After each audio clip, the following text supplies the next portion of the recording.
बोलिए भारत माता की, भारत माता की, भारत माता की। मेरा ये सौभाग्य है कि मुझे आज नगर कुर्नूल में इस जनसभा में, जहां 9 वर्ष मोदी जी के नेतृत्व में सेवा, सुशासन और गरीब कल्याण के लिए काम में जुटे हुए हैं, उसकी चर्चा करने के लिए आया हूं। इस शक्तिपीठ मां जोगुलांबा को नमन करते हुए अपनी बात को प्रारंभ करता हूं। कितने अरमानों को लेकर हम सब लोगों ने तेलंगाना का निर्माण किया। मैं उन तमाम लोगों को जिन्होंने तेलंगाना के लिए अपने आप को आहूत किया, उनको मैं नमन करता हूं और उनको मैं नमन करते हुए अपनी बात को प्रारंभ करता हूं। मित्रों, लेकिन मुझे आज दुख है, मुझे दुख इस बात का है कि तेलंगाना पीछे रह गया और एक परिवार तेलंगाना का शोषण करके आगे बढ़ने का प्रयास किया। ये सबसे बड़ी दुर्भाग्य की बात है। और जब मैं एक परिवार बोलता हूं तो ये केसीआर का परिवार, खुद केसीआर, उनका बेटा, उनकी बेटी, आने वाले समय में उनके वंश से पैदा होने वाली संतान, यही भारत राज्य समिति बन गई है। बाकी तेलंगाना को पीछे ढकेल दिया। इस बात का मुझे दुख है। मुझे इस बात का भी दुख है कि तेलंगाना के हुनर को, तेलंगाना के टैलेंट को, तेलंगाना के ऊर्जा को, तेलंगाना के सामर्थ्य को उन्होंने नकारते हुए अपने परिवार को बढ़ाने का काम किया। यह हम सब लोग जानते हैं। मुझे इस बात की खुशी है कि जहां तेलंगाना को केसीआर ने बर्बाद करने में कोई कसर नहीं छोड़ी, वहां मुझे एक बात का संतोष मिलता है कि मोदी जी के नेतृत्व में देश आगे बढ़ा और तेलंगाना के विकास में भी अपनी तरफ से कोई कसर नहीं छोड़ी, कोई कसर नहीं छोड़ी। मित्रों, जब मैं मोदी जी के नेतृत्व में भारत के 9 साल सेवा, सुशासन और गरीब कल्याण की बात करता हूं तो गांव, गरीब, वंचित, पीड़ित, शोषित, दलित, हमारे युवा भाई, हमारे किसान भाई, हमारी महिलाएं, बहनें, इनको सशक्तिकरण करने का काम किया तो नरेंद्र मोदी जी की नीतियों ने किया। यह हमको ध्यान में रखा। जब हम बात करते हैं प्रधानमंत्री गरीब कल्याण अन्न योजना की, तो 80 करोड़ की जनता को 5 किलो गेहूं या 5 किलो चावल, 1 किलो दाल और 1 किलो नमक देने का काम किसी और ने नहीं किया। नरेंद्र मोदी ने 80 करोड़ की जनता को दिया। और जब मैं 80 करोड़ की जनता बोलता हूं तो इसका मतलब यह हुआ कि सारी यूरोप की जनसंख्या से कहीं ज्यादा हमारे गरीब लोगों को मोदी जी 5 किलो गेहूं या 5 किलो चावल दे रहे हैं। और आपको जानकर खुशी होगी कि भारत की गरीबी 22% से घट करके 10% से कम हो गई है। From 22% it has been reduced to 10%, less than 10%. और अति गरीबी, एक्सट्रीम पॉवर्टी 1% से भी कम हो गई है। ये भारत की बदलती तस्वीर हमको देखने को मिलती है। प्रधानमंत्री आवास योजना, 4 करोड़ घर बने, 4 करोड़, और 4 करोड़ का मतलब होता है कि जिसमें 15 करोड़ लोगों को शेल्टर मिला और 15 करोड़ लोगों को अगर राहत मिली है तो यह ऑस्ट्रेलिया की पॉपुलेशन का 6 गुना है, 6 टाइम्स ऑफ ऑस्ट्रेलियन पॉपुलेशन। लेकिन मुझे दुख होता है कि इसमें भी प्रधानमंत्री आवास योजना में केसीआर जी का घपला हुआ है, घोटाला हुआ है। बोलिए, घोटाला हुआ कि नहीं हुआ? हुआ कि नहीं हुआ? घोटाले वाले लोगों को जेल में जाना है कि नहीं? जाना है कि नहीं? उनको भेजना है तो कमल खिलाना होगा। ये भी आपको याद रखना होगा, ये भी आपको समझना होगा। मित्रों, प्रधानमंत्री स्वच्छता अभियान, इज्जत घर, टॉयलेट, क्या संख्या थी? 11 करोड़। और 11 करोड़ में 31 लाख टॉयलेट्स हमारे तेलंगाना में बने। 31 लाख। और 31 लाख का मतलब है कि आज मोदी जी ने भारत को 100% ODF कर दिया, ओपन डेफिकेशन फ्री कर दिया। अब कोई बाहर खेत में नहीं जाता है, सबको, यानी 11 करोड़ महिलाओं को और आपके यहाँ 31 लाख महिलाओं को इज्जत से जीने का अधिकार दिया। तो नरेंद्र मोदी जी ने दिया, ये भी हमको ध्यान में रखना चाहिए। मित्रों, उज्ज्वला योजना, उजाला योजना, इन सब ने जहां गैस पहुंचाई, वही प्रधानमंत्री आयुष्मान योजना, 50 करोड़ पीपल, 50 करोड़ का मतलब होता है कि साउथ अमेरिका की आबादी से ज्यादा, more than south America population, 50 crore को 5 लाख रुपए का हेल्थ कवर देने का काम आदरणीय नरेंद्र मोदी जी ने किया। और इस तरीके से गरीब को, महिलाओं को, वंचित को, किसान को, उनको अगर किसी ने रास्ता दिया। अब किसान सम्मान निधि में 11 करोड़ 78 लाख, 11 करोड़ 78 लाख लोगों को किसान सम्मान निधि हर चौथे महीने 2000 रुपए दे रहे हैं। और उसमें भी हमारे 38 लाख 50 हजार तेलंगाना के किसान हैं। 38 लाख 550,000 आज तेलंगाना किसान जिनको प्रधानमंत्री किसान सम्मान निधि मिल रही है।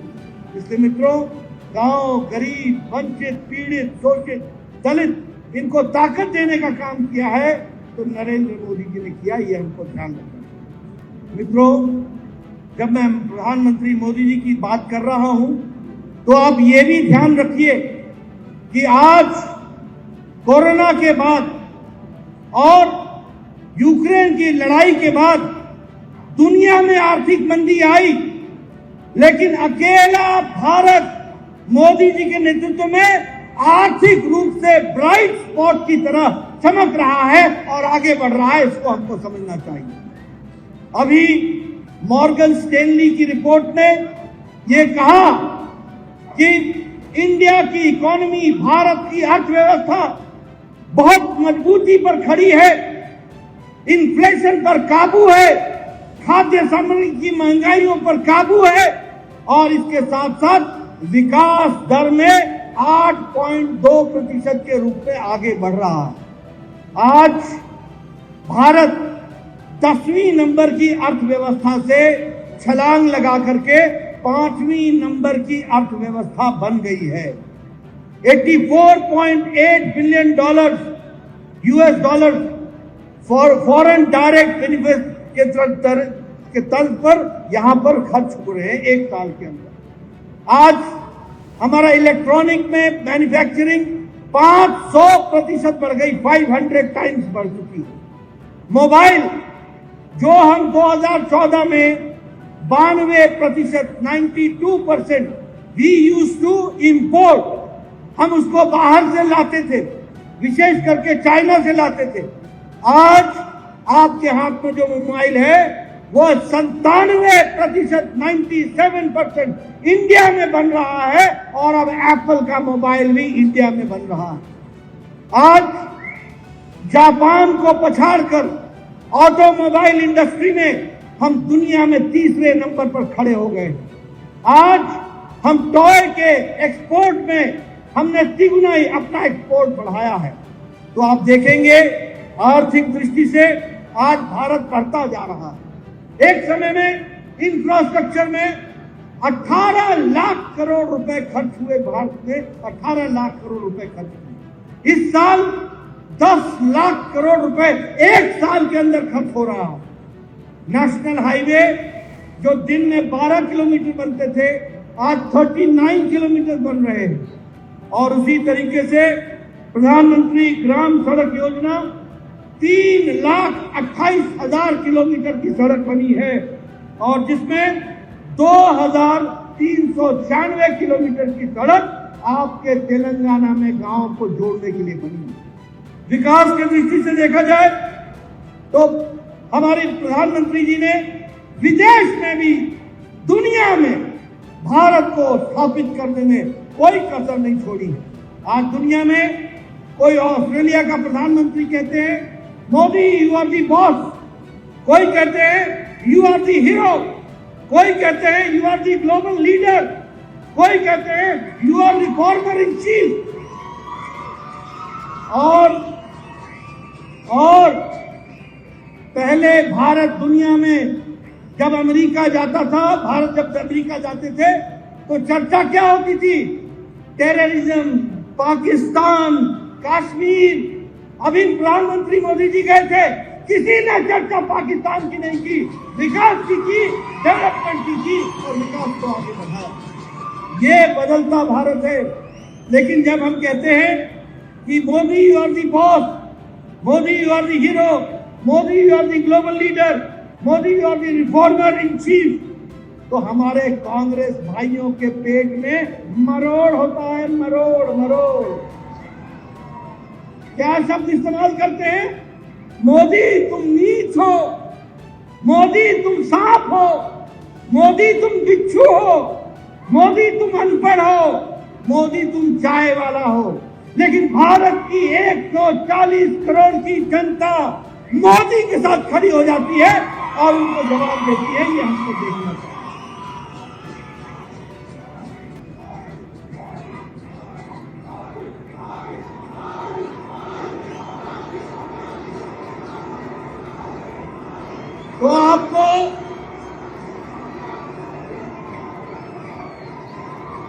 तो आपको समझना चाहिए, अभी अभी आज शाम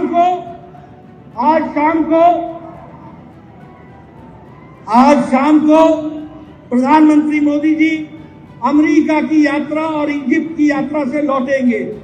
आज ही उनको इजिप्ट का सर्वोच्च सम्मान के साथ उनका स्वागत हुआ है इजिप्ट में। और वो भारत के पहले प्रधानमंत्री हैं जिनको इतने सारे देशों ने सम्मान दिया है। ये आज आकर के मित्रों, मोदी जी ने देश के लिए तो किया ही किया, लेकिन तेलंगाना को भी विकास की दृष्टि से विकास में कोई कसर नहीं छोड़ी और विकास को आगे बढ़ाया है। मैं बताना चाहता हूं कि पिछले समय में मोदी जी आए थे और उन्होंने 11,300 करोड़ रुपए के प्रोजेक्ट का शिलान्यास भी किया और कई प्रोजेक्ट का उद्घाटन भी किया।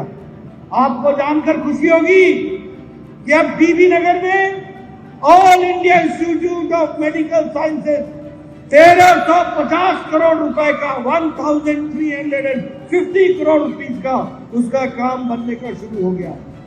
उन्होंने सिकंदराबाद के रेलवे स्टेशन के रीडेवलपमेंट के लिए 720 करोड़ रुपए दिए हैं। उसी तरीके से 13 मल्टी मॉडल ट्रांसपोर्ट सिस्टम, उसके लिए हैदराबाद और सिकंदराबाद ट्विन सिटी के लिए उसको भी उन्होंने फ्लैग ऑफ किया।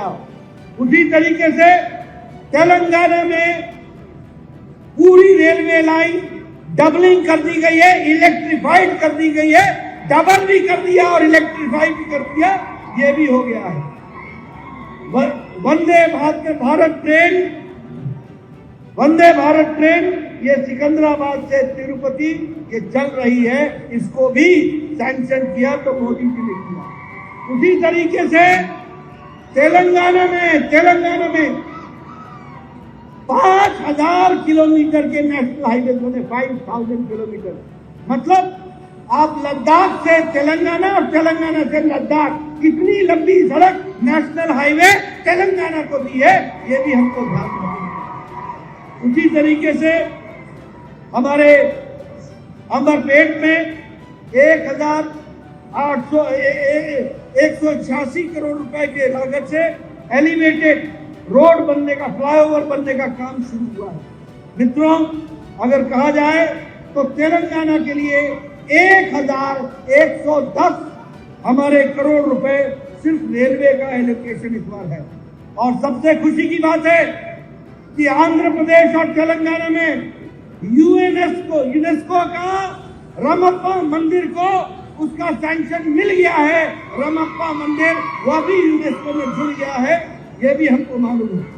उसी तरीके से Hyderabad Nagpur industrial corridor, Hyderabad Warangal industrial corridor, उसी तरीके से मेगा टेक्सटाइल पार्क, ये सब काम तेलंगाना में आदरणीय प्रधानमंत्री मोदी जी ने करके दिया है।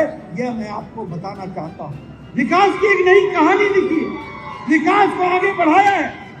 जहां देखो rail, highway, elevated road, metro, सब जगह पर विकास के काम चले हैं। ये बात जान करके हम सबको खुशी भी होती है और 9 साल सेवा, सुशासन और गरीब कल्याण का काम हुआ।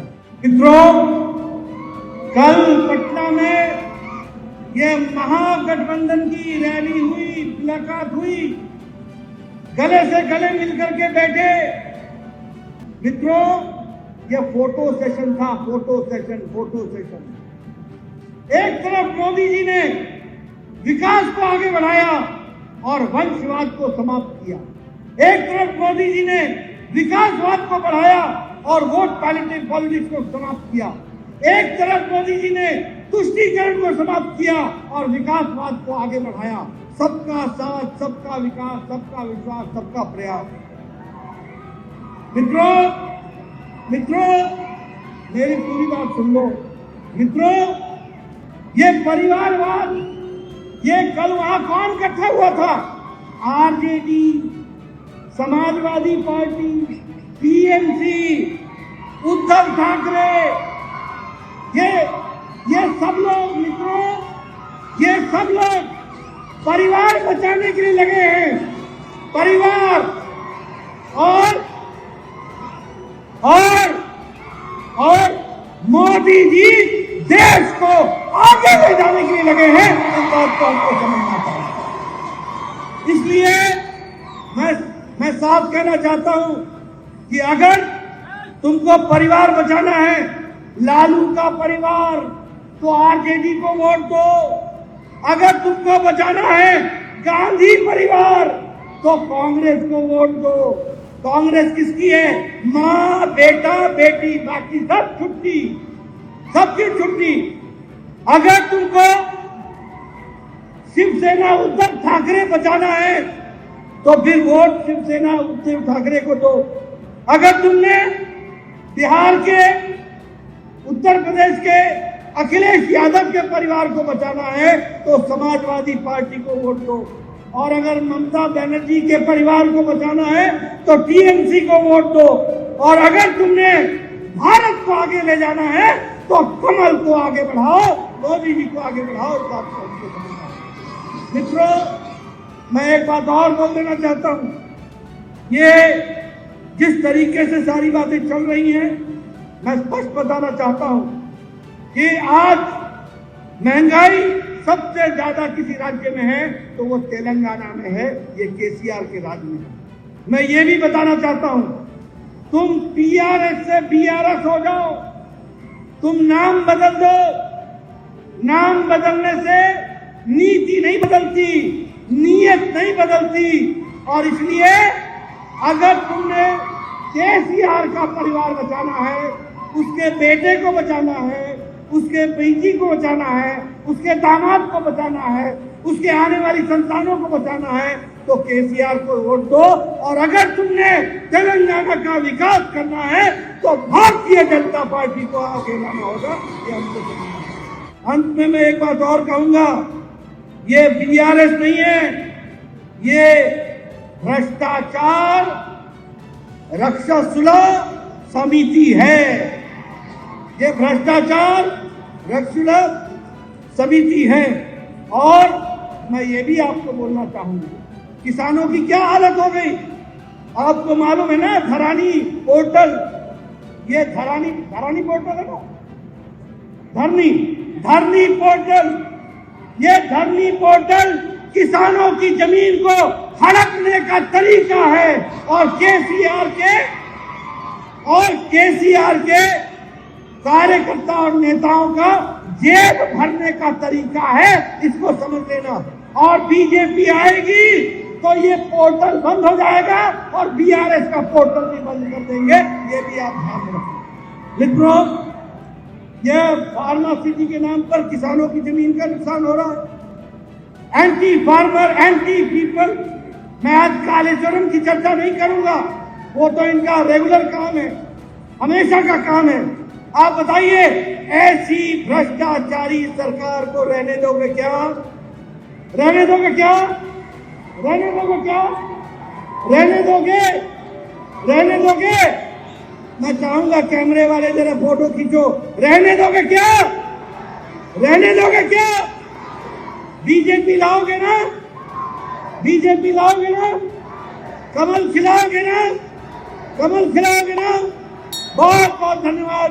जय भारत, जय तेलंगाना।